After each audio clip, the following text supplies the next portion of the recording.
volume de mic barra auxiliary, -2, mover para baixo, mover fonte, S, para baixo.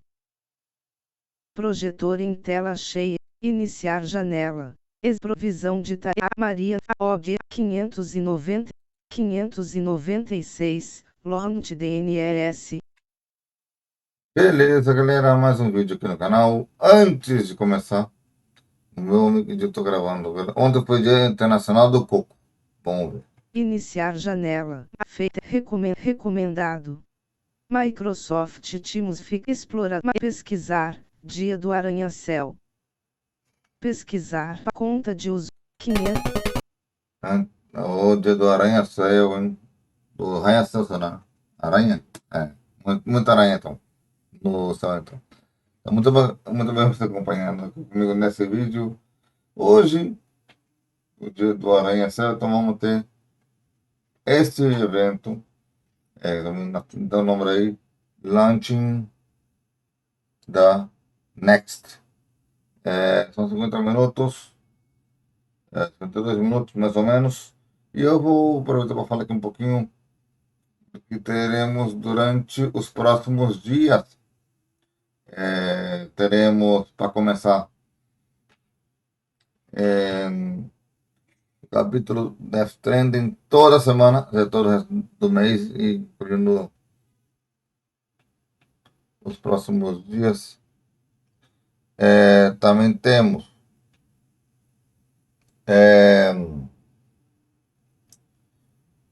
evento da PlayStation nos próximos dias. Vídeo nos próximos dias. Por quê? Tô gravando hoje. Esse que é o primeiro evento do dia que eu tô gravando. Launching da Next a 40 years. 40 anos. Há 40 anos.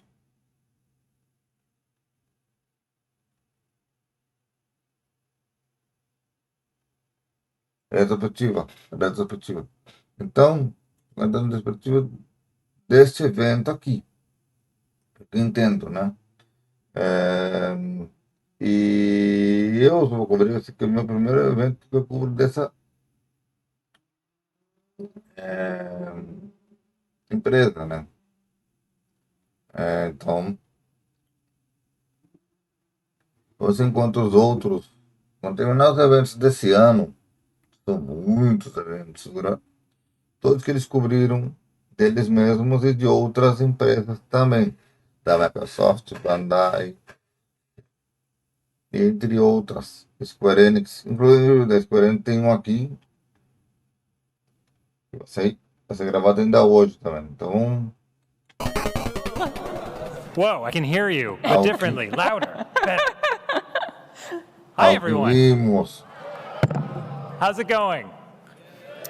You guys want to learn about Nintendo? Can we get our slides on the screen? Oh, we have them on the side. Great. Yeah. Okay. We're flanked. Hi, everyone. I'm Frank Cifaldi. I'm the founder of a nonprofit called the Video Game History Foundation, and thank you so much. Appreciate that. Yeah. And who the hell are you? I'm Jenna Stever. I'm on the internet. I'm a video essayist and streamer, formerly of Polygon and currently of the internet. And you can find me there or in person here right now. Woo! Fun. Yeah, clap for in person. Yeah. So you are under oath right now. Have you seen any slides in this presentation? I have seen one or two slides. You have no idea what's going on right now, really? No, I definitely have no clue. Well, here's what I'll say as a little sneak peek. Every single slide I've seen so far has been about Rob. It's like, I don't think the whole presentation is, but I have no evidence to the contrary at this moment. Well, let's get rolling because there's like 80 slides. So today we're going to talk about the launch of the Nintendo Entertainment System, which happened. That's what happened. That's what it sounded like. It was 40 years ago. 40 tahun 40 years ago this year was the Nintendo. launch of the NES in the US. I think a lot of you probably heard about the test market that happened in New York. We're going to talk about the events that led up to that, the weird history of how it launched, and I promise there will be time for Q&A. So let's talk about the entire history of existence up to the NES. I think we could skip Big Bang. Do you want to guide us through the evolution of species? Okay, yeah. So we all came from the sun is our first form. Right. If we were Pokemon, you would say that our first form would be the sun, and then eventually we became dinosaurs. And then skulls. Ended up with skulls. Yes. But point is, we became humans. Outro and comediante. humans beget society, and eventually someone invented the television. And there's really not much else to talk about when it comes to history. So, all right, we got a TV. What do we do with this TV? Well, this guy thinks maybe we'll play games on the TV. Maybe it's a good idea to play games. This is Ralph Baer. If you don't know that name, you should. What's wrong with you? Ralph had some ideas. Not all of them were great. He thought maybe a video game was pumping water into a bucket with a pump. I mean, I've played Indica, so it is kind of. Yeah, Indica, my game of the year that year. Yeah, Indica. But he had some good ideas too. This was his best one, probably. Sort of a table tennis simulation. This idea evolved into what became the first video game console. Do you know the name of the first video game console? Pong. No. This is the Magnavox Odyssey. But here's this guy. This guy's Nolan Bushnell. He wouldn't spring for the Getty license. I'm not paying Getty. No, that's totally fair. You really shouldn't. So Nolan got a glimpse at this game, and he thought it was a good idea, and he thought, hey, that's actually my idea. So yes. My idea now. So Nolan Bushnell starts a company called Atari. They release a game called Pong, and that is the first, arguably, video arcade game, which spawns an entire industry of Pong-like games. What's your favorite one? Ooh, Gomp. You like Gomp? Yeah, I love Gomp. I'm a fan of Crash by Video Games out of Germany over there.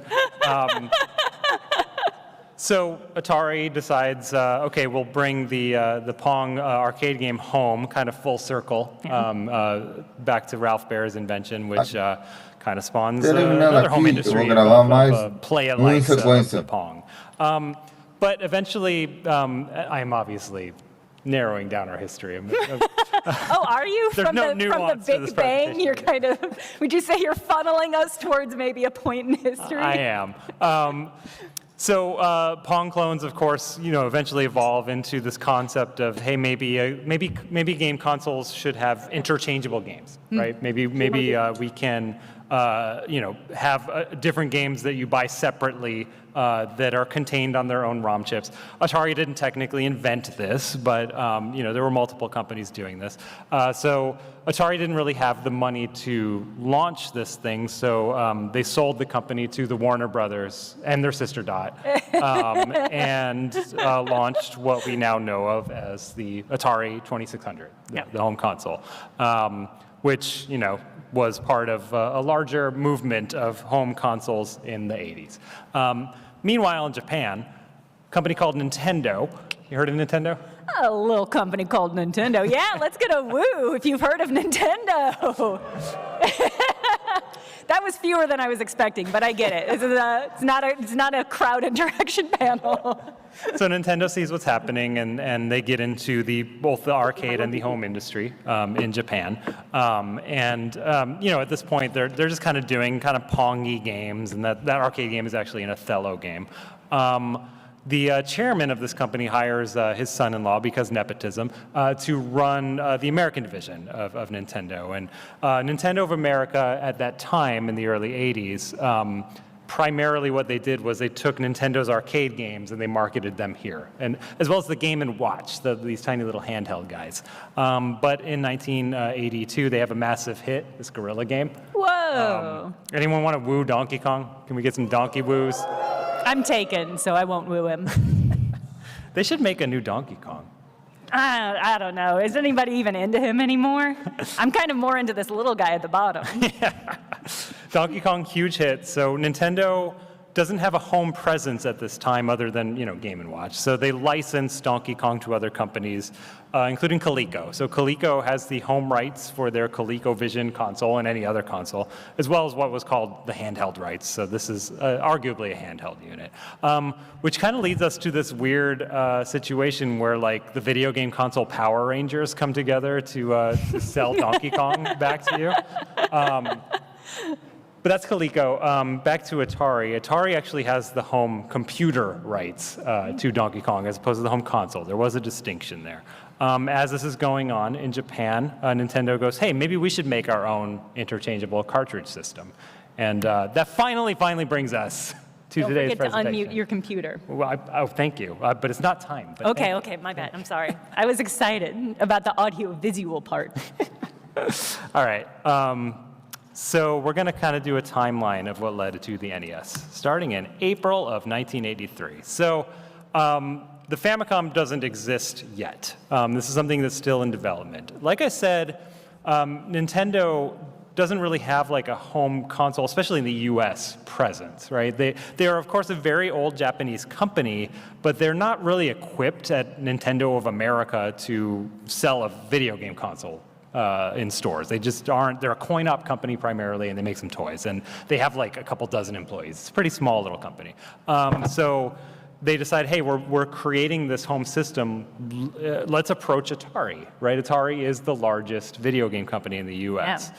So they said, Kings. what's that? The kings. The Yes, kings of the industry. The kings. Never to be felled. Reigning still.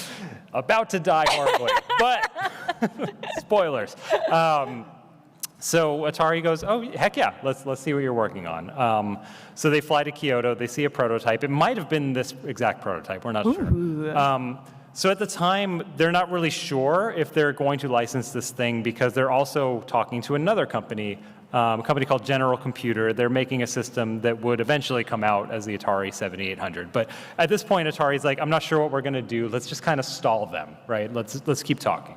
They have a more formal meeting. I can't believe this photo from that meeting exists. Isn't that amazing? What a great get.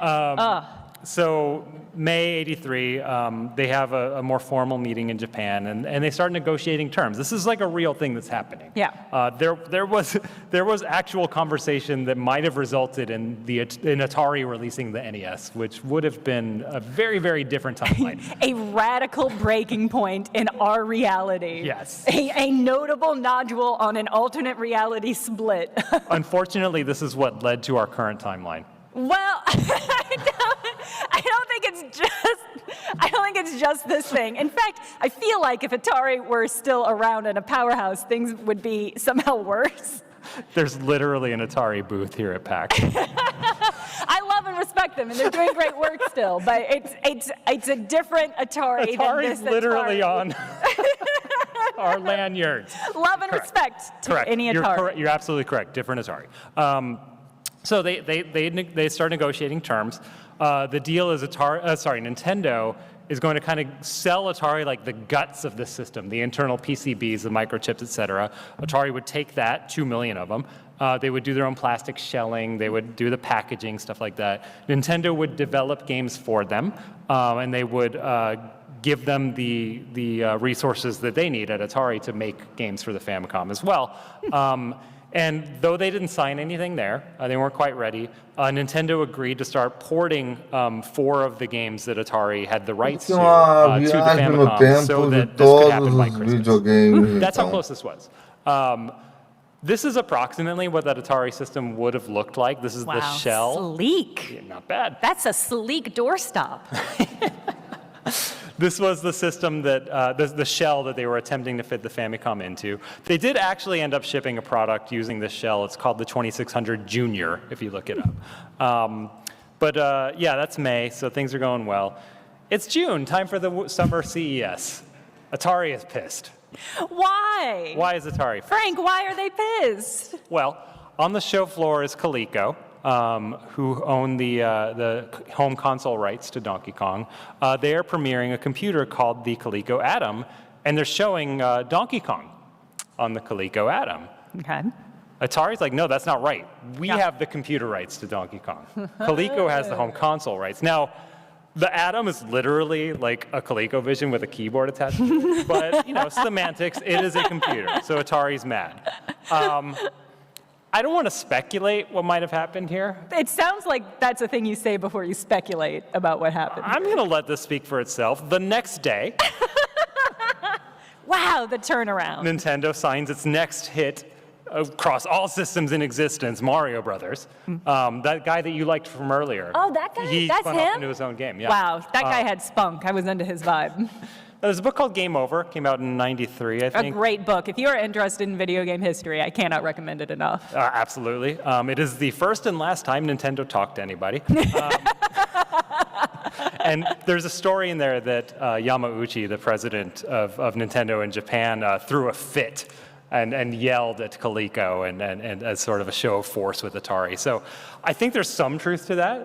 But I think the more important takeaway that we should kind of understand as we continue forward in this timeline is Nintendo's really trying to make this deal happen. Yeah. They really believe in this. They want Atari to distribute this thing. Yeah. All right, going forward in time.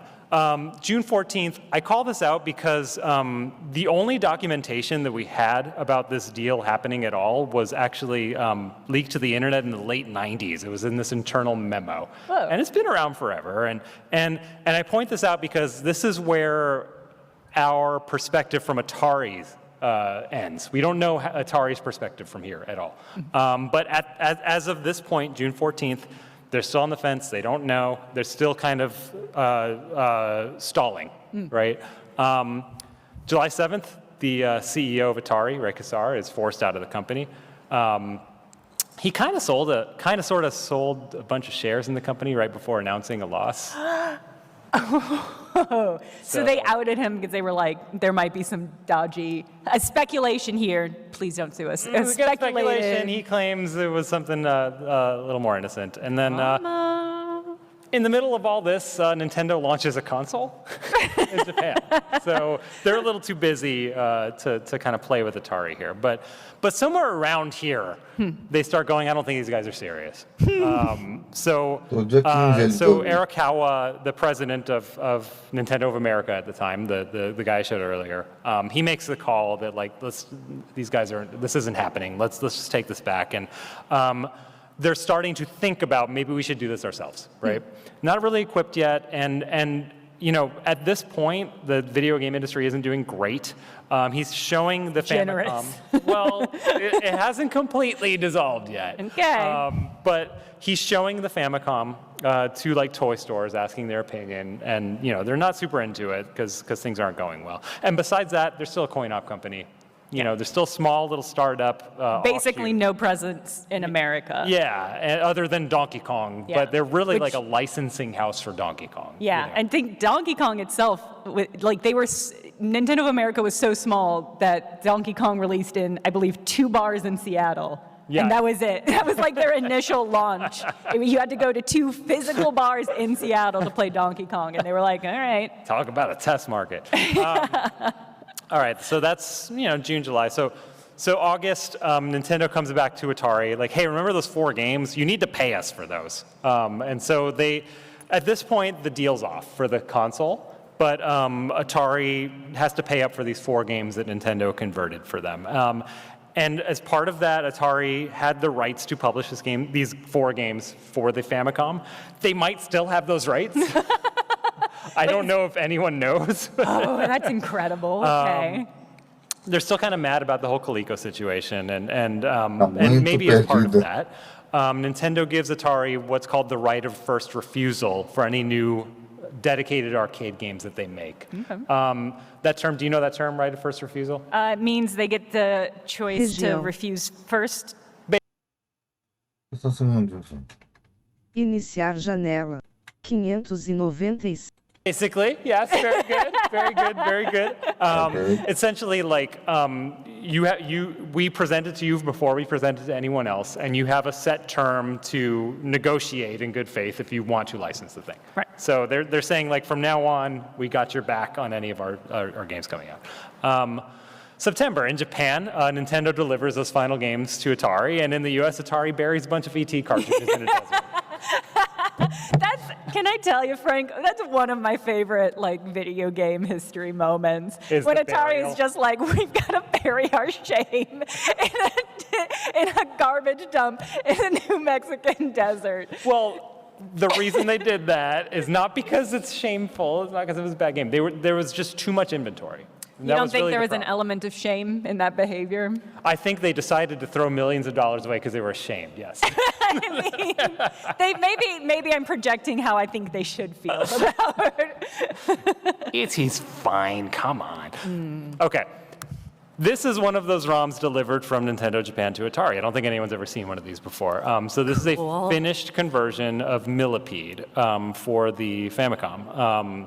So Nintendo, like I said, they did 4 games for Atari. There were 4 games that Atari had the home rights for. So this is 83. The Famicom just launched. There were only like 3 games, right? It was these 3 games. And they kind of had a house style. When they converted games for Atari, they kind of followed that house style, which was the sort of arcade logo up top, the 2 game modes, 1 or 2 player.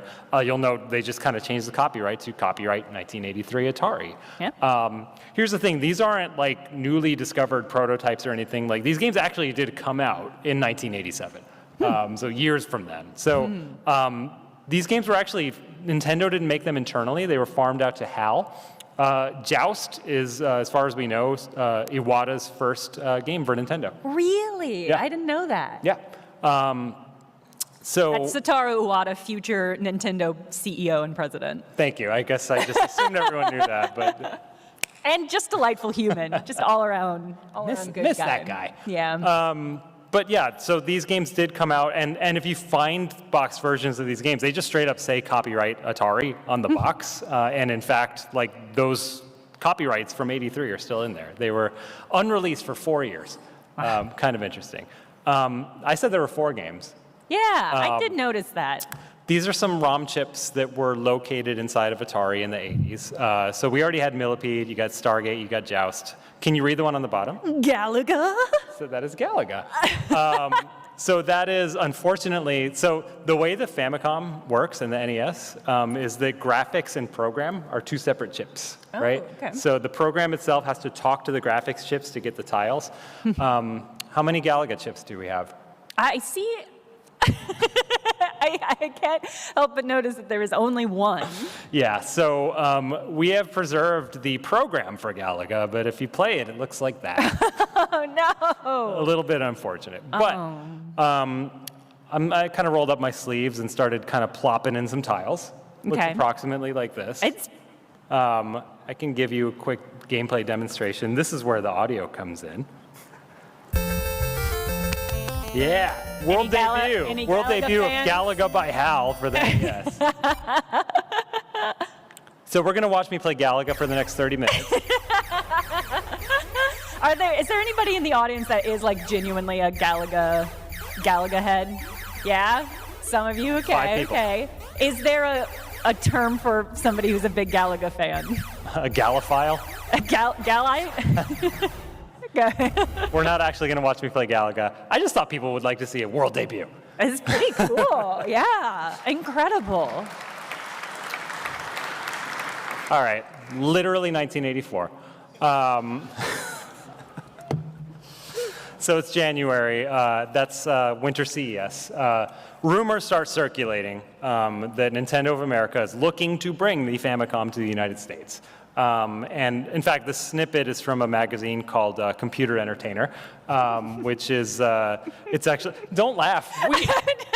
I was just thinking, like, I could, maybe instead of content creator, computer entertainer. That could be your new role. Could be like my new entertainer. tagline on my business card. Computer Entertainer, I don't know if anyone follows the VGHF, but we actually acquired the rights to Computer Entertainer, and it's out there for free for everybody. That's so cool, yeah. It's very cool. So you can print and sell that paragraph right now. You can just do You that. can print and sell that paragraph. But you got to like credit us, I think.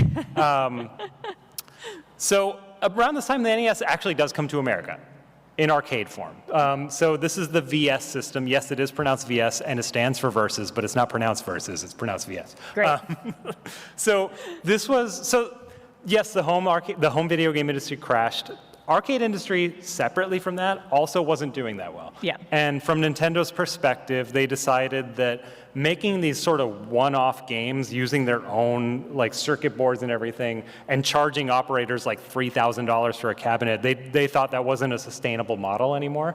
And so they and a few other arcade manufacturers started doing what we call kits, right? So buy the cabinet and you can swap games. And so they decided, well, we have all these Famicom games, let's just turn that into arcade units. Okay. Kind of a unintentional, I think, downside is that there was nothing for Atari to first refuse anymore because they were just home games. But as this is going on, Nintendo of America is starting to figure out what is an American Famicom like. And so they start designing sort of this sleek, high-tech concept for a video game system. There was this hot new thing at the time called the VCR. Ah. People were really into the VCR, and so they kind of like took inspiration from that. You'll notice that things as infrared controllers. They were going to ship wireless controllers that were like VCR remote controls. Whoa. Terrible idea in 1985. Don't do The that. tech might not have been there quite yet. That's cool, though. So they start developing this, and they actually do a little focus test. They invite kids and parents, and they show them some games, and they show them some concepts, and they ask what they think. So at this time, what Nintendo thought would be like the hotness was what they called programmable games and education. Okay. Everyone likes educational games. Oh, right? yeah. Now, again, the video game industry is dead, like dead. Yeah. Literally no one's making console games anymore. Anything that's coming out still is like, we found some leftovers in the closet, and I'm not exaggerating. I need you guys to understand that the industry was dead. So they're trying to figure out how to make something that's not really a video game. And so this was their idea, like programmable games, right? So the focus test, they were really excited by the idea of a programmable game, but the reality of what they showed them was, has anyone played Excite Bike in the audience? Yeah, a few people, yeah. Okay, so you remember in all Excite right. Bike, you could kind of make your own track. So you could be like piece A and then piece 17, then that's what they considered a programmable game. So they would tell people, you can make your own games, and they show them Excite Bike, and they'd be like, oh, really, that's it? What they expected was that they could like draw their own characters and shoot them. I mean, but it is arguably kind of prescient for like modern games, which are like Absolutely. so many of them are like build your own levels. Like it in a way they were right. No, they but were right. It was just maybe the framing of it wasn't quite there. We weren't quite at Mario Maker yet. No, We didn't have not the quite technology. yet. He was still Jumpman, so Jumpman Maker. Jumpman Maker. He was Mario. Mario Bros. Came out, remember? You're right, you're we right. discussed this, Jenna. You're right. So the sort of temperature read they got was that kids were, still into video games, but they were bored. They were going outside instead. And it's really because, like, there weren't a lot of new games coming out, or really because any. there was no video game industry. I pulled this quote on the bottom here, which is, I'd buy one if I had $500 because I'd still have $400 to spend on something else. Focus tests tell you the truth, whether you like it or not. That's so funny. So as part of this focus test, they float some names for a system to the people. So here's 3 through 19. Okay. Tag yourself. I'm the Fun Factory. I'm Apogee. Wow, Dream Machine's really good. You like Dream Machine? I love Dream Machine. I like Family Computer. The Famicom. Fun Factory, Fun Machine. There were some better options. I mean, I will say, much love and respect to the NES. Yeah. It's not a particularly exciting name for a console. Nintendo Entertainment System. It could have been Dream Factory. Dream Factory. Or CVS. Or CVS. It could have been CVS. Yeah, you're right, Frank. So The Imagineer. That's like a guy who would have a rocket pack. absolutely. That's great. Yeah. So what they decided on was actually the number one is what they went with, which is the Nintendo Advanced Video System. So you see it here. Still. The fact that it was number one kind of gives the vibe of, I'm tired of looking at this list. Whatever number one is, let's roll with it. All right, but that was number one. And I told you number 3 through 19. Okay. You ready for number 2? Yeah. No! Oh my God. Pretty good, right? Okay, but do you have a list of what they would have called the Sega Genesis? I don't, sorry. Oh, man. All right, January 85. The public debut of the Advanced Video System, now christened by the focus group. I don't know that they actually pulled the name because of that. It was 2 months later. But so Winter CES in Vegas. So back then, this was, I was going to say before E3, but we don't even have that anymore. But like, at the time, there were basically 2 consumer electronics shows a year. There was the January one in Vegas. There was the June one in Chicago. January is when you're like, here's our crazy nonsense ideas. What do you guys think, right? And that would kind of get a temperature gauge on what they should like pursue further development on. Okay. And then the June show was more of the like, okay, place your orders, right? Like here's the actual finished product. So Pie in the Sky show, you can see an AVS down there on the right. There's someone playing it. The AVS was smoke and mirrors. That is not a playable system. I actually talked to the engineer who set this exhibit up, and what he told me was that they actually imported what was called Sharp Famicom TVs. There were these TVs that had a Famicom built in, and he just built a bezel around it and put a little box in front of it. That's so funny. Yeah. This was the AVS. They went all in on the stuff, right? Like, again, they're trying to say, no, this ain't video games, it's something else, right? Right. Yeah, it's a keyboard. It's also a keyboard. Yeah. Yeah. 2 kinds of keyboard. Yeah. They have a wireless gun thing that they called the Light Wand. You like Light Wand? Okay. Love Light Wand. Okay, try this one on for size. They have a typing keyboard. There's reference to it being called the Dream Board. Yes. Oh my God. You like the Dream Board? Are you kidding? Yeah. Right. And then that little guy in the middle, that is a cassette recorder. Okay. So that when you program your Excitebike tracks, you can save them to Oh my cassette. God, and like send them to your friends. Yeah. Like check out my Excite level. Oh, that's good. Okay, some of you in the audience played Excitebike. Did you ever try to save your track?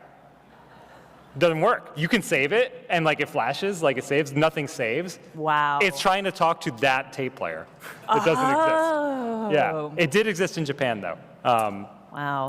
So this is a actual press kit that was given out to members of the media at that show. I didn't think any of these survived. We just found one like 2 months ago. Cool. Yeah, this was in the basement of Roger Sharp. Roger Sharp, who, if you watch that movie about, I think it was called Pinball. Like Roger Sharp's the pinball guy. He's the guy who played pinball in a court to show that like it's a game of skill, not a game of chance. He was also a member of the industry and reported on games. And I say this in the positive way, a hoarder. And found You this would in his say that. basement. As an archivist, you have a gentle... I love hoarders. Yeah, exactly. What a get. What a cool thing to have. I swear to God, like, it was in a moving box that was taped up in 1989 that I opened.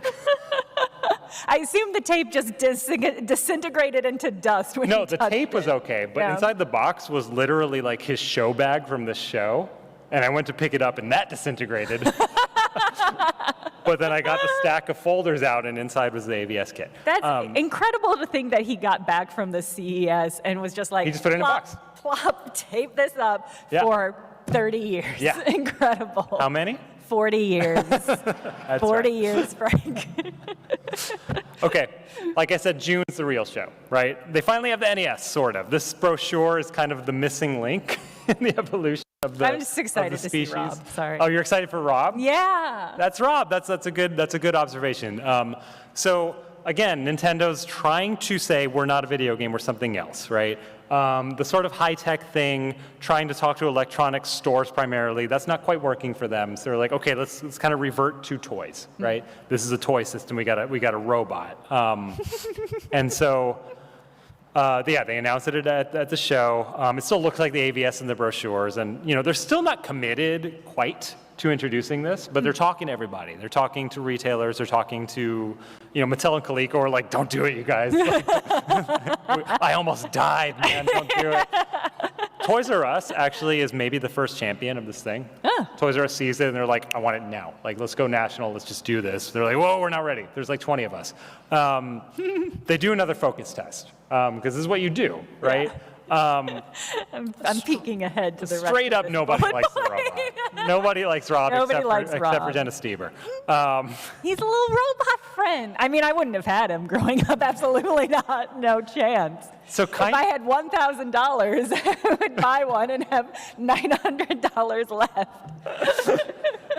So kind of like the concept of programmable games, they tell people there's a robot, and they go, ooh, robot, I like that. And then they actually give them Gyromite, and they're like, I don't like this. But parents do kind of admit that the robot might actually entice them into buying it, because that might be a thing. That's all the robot needs to do. And at this point, based on the feedback and based on just not liking Rob, this is when Nintendo decides when they package the thing, they're going to include the gun and Duck Hunt as well, because just shipping Gyromite would have been awful. This is an actual quote given under oath by Nintendo's VP of sales at the time. This was something told to him by the focus test group. Didn't go well. No one with these results has been stupid enough to introduce their product is damning. Yeah.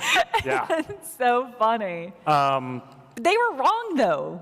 Well, that's the thing, and that's what Nintendo thought. And really what it came down to at the time is Arakawa was looking at Japan, and he's like, these kids like it. I don't think American kids are that different, right? Yeah. I think we're just focusing too much on these focus tests. So they start actually going, okay, we're going to bring this thing out. Now, the NES is not a copy-paste of the Famicom. There's several new things that have to happen. So they're re-engineering this in Japan to meet the needs of the American market. The Nintendo has to pass what FCC regulations. I don't really know what that means, other than like metal shielding has to be there to prevent leaked radio waves or something like that. I don't know. Sure. That sounded pretty good. Yeah, that sounded believable.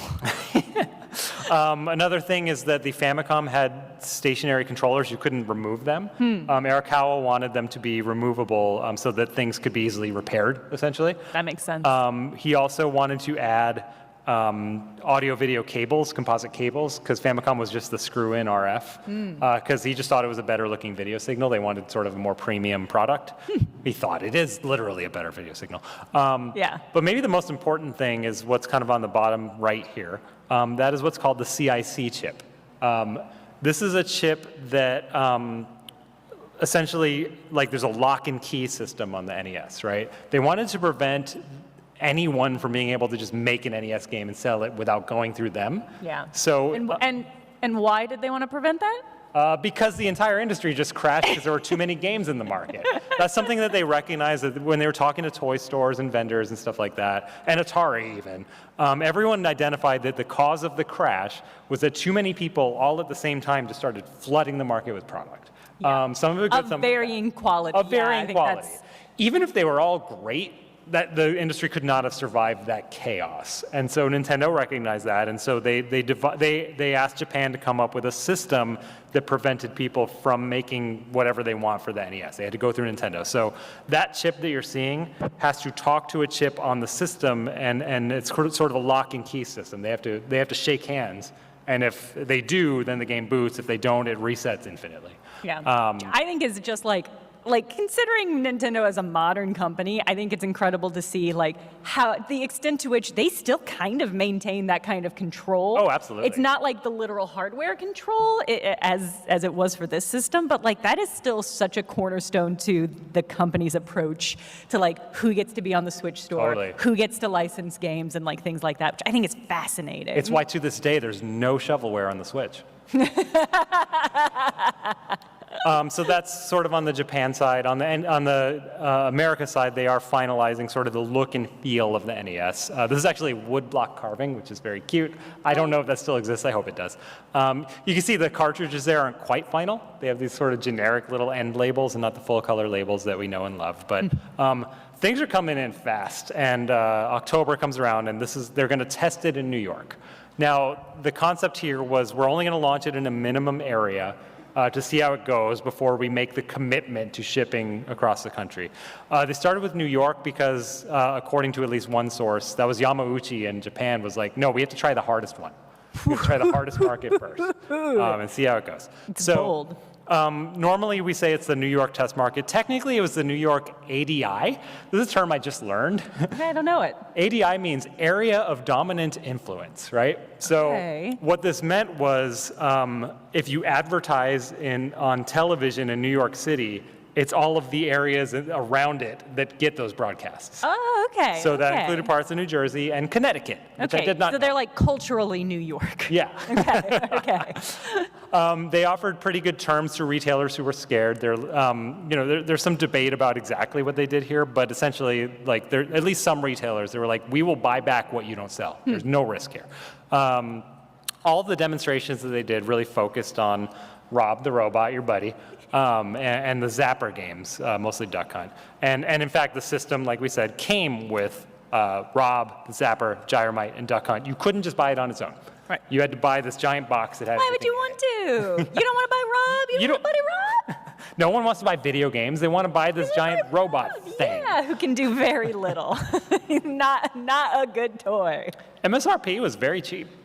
$140. Not bad. At some retailers. There were 15 games available as well, including Super Mario Brothers. Super Mario Brothers had just come out in like September 17th, I think it was, in Japan. So like this was just fresh out of the oven, this game. This is their newest game. But they didn't promote it because they didn't know what they had yet. But they were selling it. These are the first NES units being flown in from Japan to the warehouse that they rented in Hackensack, New Jersey. I stole these from a YouTube video. This was Don James, who just retired from NOA. He was maybe the last person there who worked at that time. Wow. This was at DICE this year. They gave him a lifetime achievement and very much deserved. And these were photos that were in there, as were these. So this is them sort of demonstrating the system at FAO Schwartz in New York, the famous toy store, where Tom Hanks played the giant where Big piano. was big. Yeah, when Big was big. Yeah, That's when right. the big guy was big, yeah. These are a couple other shots from FAO Schwartz, technically from 1986, these photos, but good enough. They ran advertising. This was the magazine ad they ran in New York Magazine for the highbrow parents. And as you can see, like, they didn't quite nail, like, they're not saying now you're playing with power yet, right? It's the first to move video action off the screen. A little bit awkward. It is incredible to see the extent to which they have minimized the console. It's a robot. It is like, this is a robot system that can also play video games, but Also, the robot hatched from an egg. Yeah, and that is thematically so perplexing. Do you guys want to watch Rob hatch from an egg? Okay. Yeah, you do. This is a 1-minute commercial spot that ran in New York.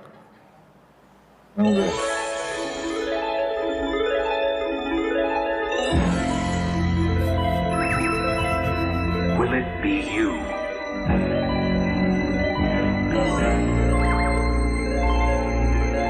Will your family be the first to witness the birth of the incredible Nintendo Entertainment System? Will you be the first to see, to touch, to play with Rob, the extraordinary video robot? He follows the commands you put on screen to help you tackle even the toughest challenge. Will you be the first to raise the incredibly accurate Zapper and play games like Duck Hunt and Hogan's Alley? The first to build a library of game packs like Kung Fu and golf, even games like Excitebike that you program yourself. Will you be the first to get all this in one package? The Nintendo Entertainment System, where video technology is more than a game. Where video technology is more than a game. It's not a game. The vibes of the first half of that commercial are so like Alien. Yeah. I mean, like the movie Alien, like the splitting of the egg and like the light ominously coming out from it. It is sinister. Yeah. I really like it. They ran another commercial where Rob like came out of someone's stomach. Real? No. So this is a true. Frank. I also noticed everybody got to play the game except the mom. So that's a shame. Because I know moms were out there playing this game when their kids were at school, obviously. So here's some newspaper ads from retailers that were selling the NES. You could have bought it at Macy's. You could have bought it at Toys R Us. I don't know if you could see, they're both calling it the Video Robot Entertainment System. I love it. I love it. I love the extent to which, because we take for granted the phrase video games now, but video games as like the standardized term for all of this mess, it came pretty late. It came pretty late in the industry. This is an advertisement from Brick Church, not a retailer I've ever heard of. Brick Church. They may have been the first retailer to sell the NES. I have some reference to that in material that we have, and it was maybe at this show that they had at Giant Stadium, where you could chat with Nintendo's 5-foot-tall talking robot. What was it though? Because it wasn't a 5-foot-tall talking robot. We literally don't know. No! This is lost media. That drives me crazy. Thank God there are people out there archiving stuff so that we at least know that this exists. It had to have been like a dude in a suit, right? I think so. It had to have been. Or a real robot. I need you to decide. So these are the cheapest ones I could find. So Okay. you could get it for $137.82 if you went to consumers, Okay. right? Or $139.95, but you get a free 35mm camera. What's the better deal? Ooh, I mean, I'm going to take the camera. I'm gonna That's go a for the sweet camera. deal. Not bad, not bad. They also did what they called a mall tour, where Nintendo of America would set up in malls and demonstrate the thing and essentially try to get retailers to notice them. You know, like, look, people are playing this thing. Do you guys want to try to sell this? I love that. That's a really funny strategy to go outside of a store that does not sell your product and just set up your booth and it's like, oh, wow, look at all these people playing this thing. Isn't it so, oh my God, look at what a great time they're having. I'll order 10. To sweeten the deal, they licensed some players from the New York Mets. They were the team at the time, not the Yankees, the Mets. Okay. They didn't get Darryl Strawberry. He was the guy at the time, but they got Mookie Wilson. And you know, if you went on Sunday, you would have enough time after the 2 p.m. to go to the dinner dance at the Ridgeview Church. And that's your weekend. Yeah. That's your weekend good to go. What were the baseball players doing? Were they just like Signing hanging out and autographs, signing autographs. next to a Nintendo? Well, they were like demonstrating baseball. They might have had like a script that they read because they were selling the making it baseball sci-fi. video game. Yeah, okay. And as you can see, if you went, you got balloons and a button and posters. This is actually, we have this, one of the buttons that you would have gotten if Yes! you met Mookie Wilson What an icon. during the mall tour. So how did it go? If this were an episode of Drunk History, this is when like the uplifting, swelling music would happen at the end, right? And like history changed forever, but like it's not actually that simple. So they sold about half of what they ordered. I don't really know what the expectations were, honestly. I do have a quote from Yamauchi in Japan who's like, I don't think they did that well, is my memory. We do have some sales numbers. We know that the top-selling game was actually Kung Fu, which kind of demonstrated, I think, that people wanted video games. You know, Yeah. they were pushing these Zapper games and the robot games, but like the top-selling game was a conversion of an arcade game where you kick guys. You know, like I think that says a lot. Listen, it's a great mechanic. Still love to kick guys in games today.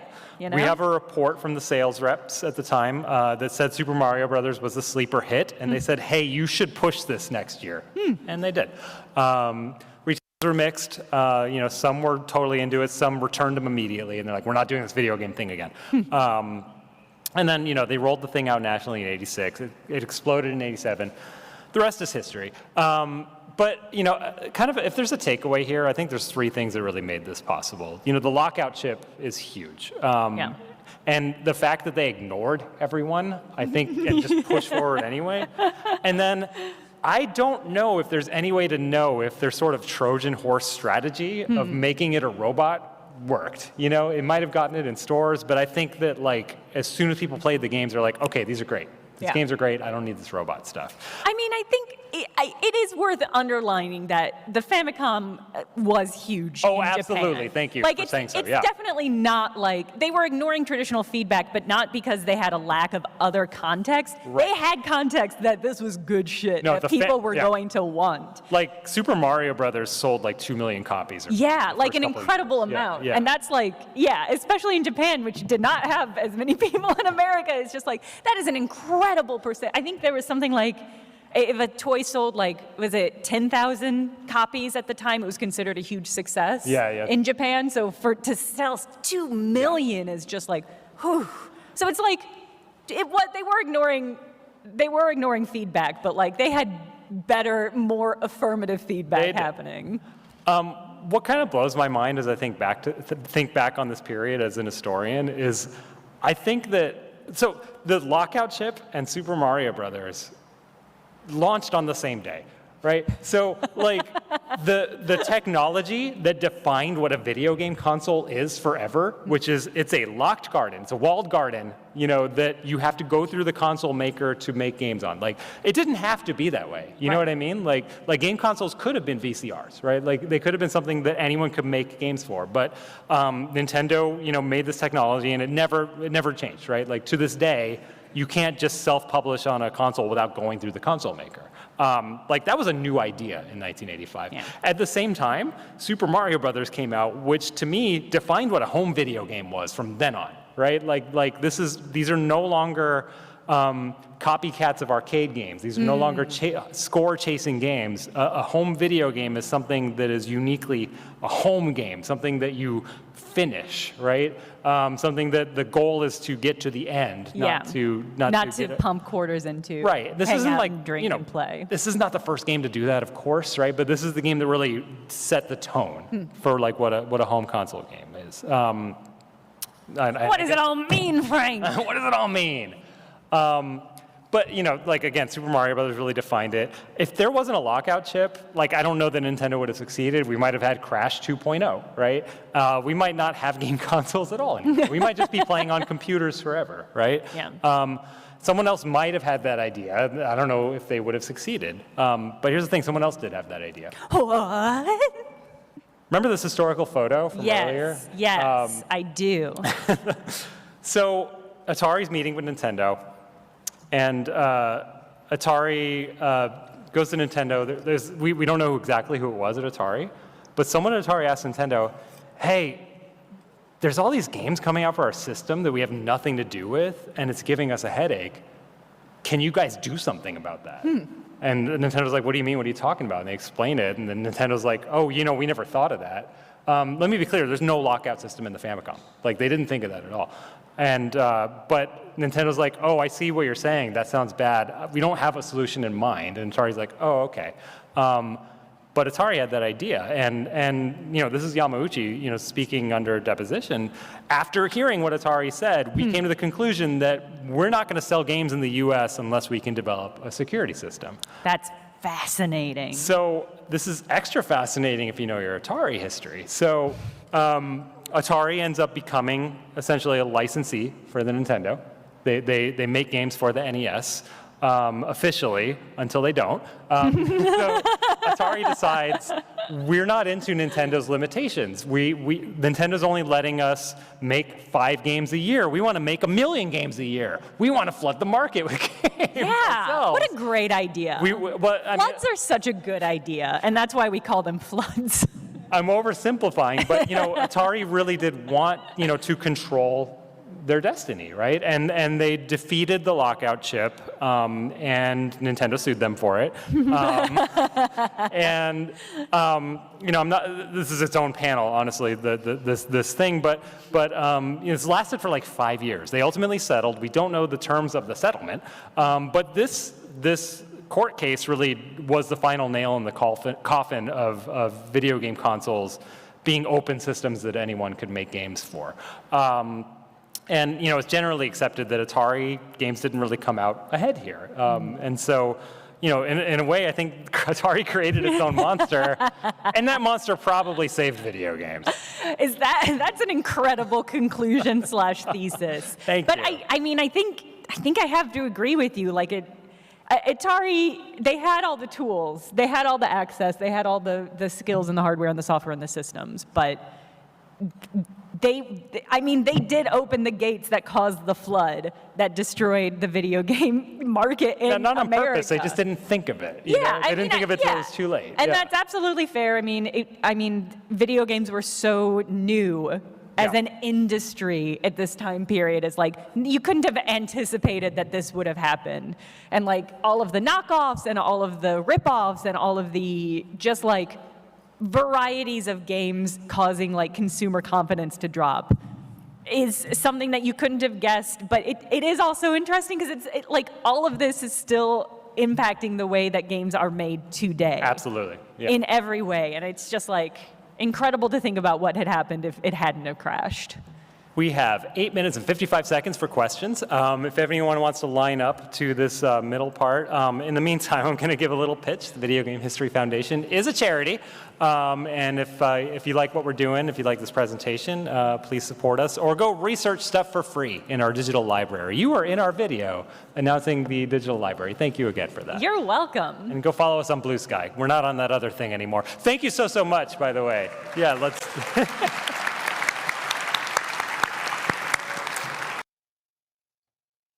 Ok? Saindo da tela Eles inteira. não Voltar, botaram voltando. as Avançar, perguntas, pressione principal mas deviam ter botado as perguntas, entrando né? em tela Porque inteira. é interessante saber um pouco sobre a indústria dos games, né? Como era antigamente. Muito obrigado a todos por me acompanharem nesse evento de hoje e nos vemos nos próximos vídeos aqui no canal. Valeu, falou e eu fui. Até o próximo vídeo. Iniciar janela. Recomendar tela OBS Telegram. OBS Studio. Telegram. OBS interromper transmissão.